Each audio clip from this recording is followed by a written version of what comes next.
report from Congress's investigative arm coming to light today, and it concludes nearly a decade after 9/11. There is still no system in place to effectively track foreigners entering and leaving this country. Gary Shiffman is a former senior executive at the U.S. Department of Homeland Security. He's also the managing director of the Chertoff Group, an international security firm. So, Gary, why? Why do we still not have that in place? Well, Jenna, we have a lot of systems in place following 9/11. The big issue pointed out in the report is the lack of a biometric exit. And what does that mean exactly, biometric exit? So biometric exit means when you leave the country, we're not scanning your fingerprints or getting facial recognition or anything like that. In fact, we are matching names against databases when you leave, say when you buy a plane ticket and you leave. And the United States is a little bit unique in the rest of the world in terms of not stamping passports, for example, on exit. Most people know when they travel, they leave a foreign country, they get their passport stamped. The United States doesn't do that. But you really have to ask the question, is there a compelling reason why we should? I would argue that it's not a cost-effective way to combat terrorism. If it's a direct response to 9/11, we've done a lot of things that have made the country and the American people a lot safer. You have to ask yourself. Some people would say, Gary, though, that the feeling that someone could enter into this country and just be here and we could just lose track of them, whether they're good or bad people, is concerning. Right. It's a great point. So we have biometrics on entry now, so we have much better idea of who's entering the United States. We have watch lists.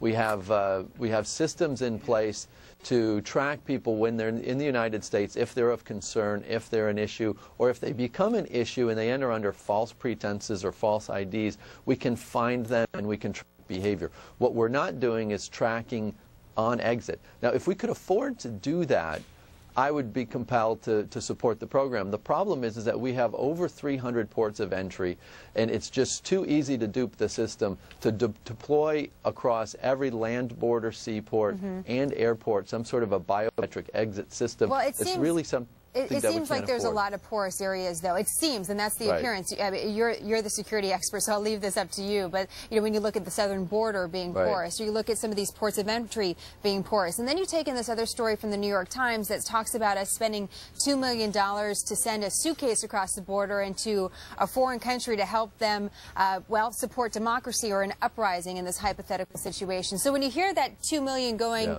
to that, and then you think, well, maybe we should use the $2 million here at home. It's as a security expert, what would you say is the right way to use some of those resources? Yeah, that's a very compelling argument. We need to first get a better sense of who's entering the United States, and I think we've made a lot of progress on that. And I think all of our dollars, our counterterrorism and our counter-organized crime dollars, need to be spent on identifying who's entering the United States, what's their purpose and intent for entering the United States, and if they're here for malicious reasons, to be able to find them and track them down. I think that's the top priority for our dollars. On the other issue, that's a fantastic issue, which is getting the internet to places around the world where people may be struggling for freedom and democracy.